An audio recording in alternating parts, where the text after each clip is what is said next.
अंतःकरणाचे परिवर्तन आणि अध्यात्माची पहाट फुलवणारे आपल्या हक्काचे यशवंत प्रसाद न्यूज.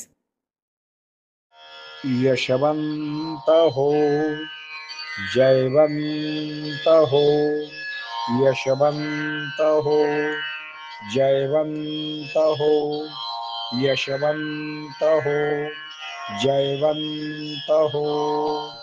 बोला पुंडलिक वरदा हरी विठ्ठल श्री ज्ञानदेव तुकाराम पंढरीनाथ भगवान की जय. परमहंस सद्गुरु श्री यशवंत बाबा महाराज की. पार्वती पते हर हर महादेव हर. सज्जन हो, आज 31 मे. मनी नाही भाव देवा मला पाव. भाग 2. स्व इच्छेने जन्म घेणारे श्री गुरु देवाचे सर्व अधिकार घेऊनच जन्माला आलेले असतात.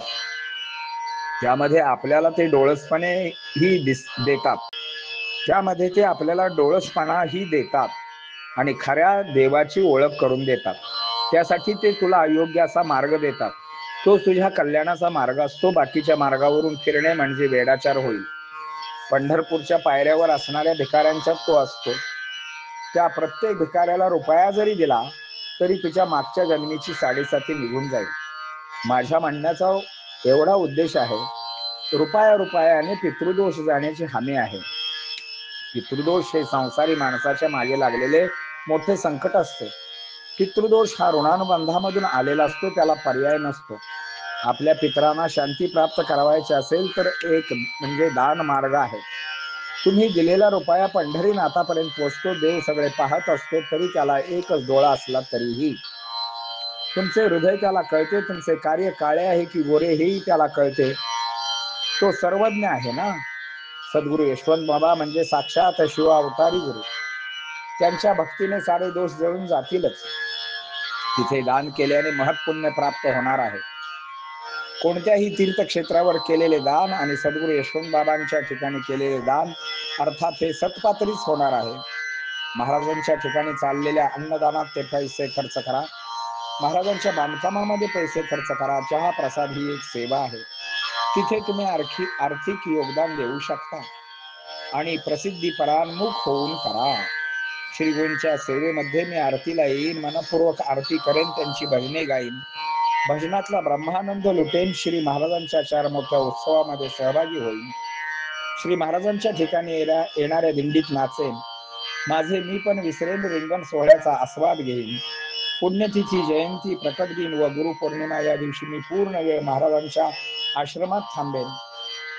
महाराजांच्या यशवंत महात्म्याचे पारायण होते, त्या पारायणामध्ये मला वर्षातून एकदा संधी मिळणार, म्हणून मी हावरटपणाने त्यात सहभागी व्हावे. नाही तर वर्षभर माझ्या संसारातून मला पारायण करायला कधी वेळ मिळतो. या 7 दिवसातच उत्सवामध्ये पारायण असते. त्या तेजाने आपण स्नान करूया. श्री महाराजांच्या पुण्यतिथी दिवशी मी त्यांना भावपूर्ण श्रद्धांजली वाहीन.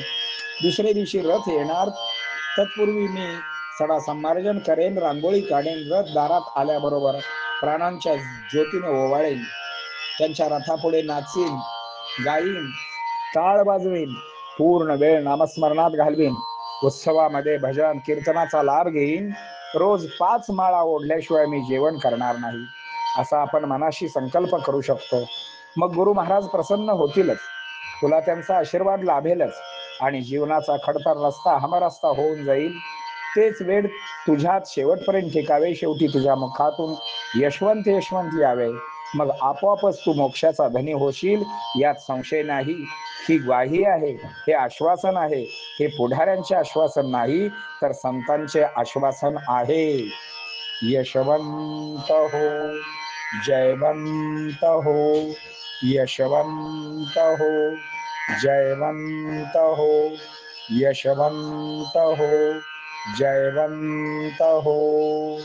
बोला पुंडलिक वरदा हरी विठ्ठल श्री ज्ञानदेव तुकाराम पंढरीनाथ भगवान की. परमहंस सद्गुरु श्री यशवंत बाबा महाराज की. पार्वती पते हर हर हर महादेव हर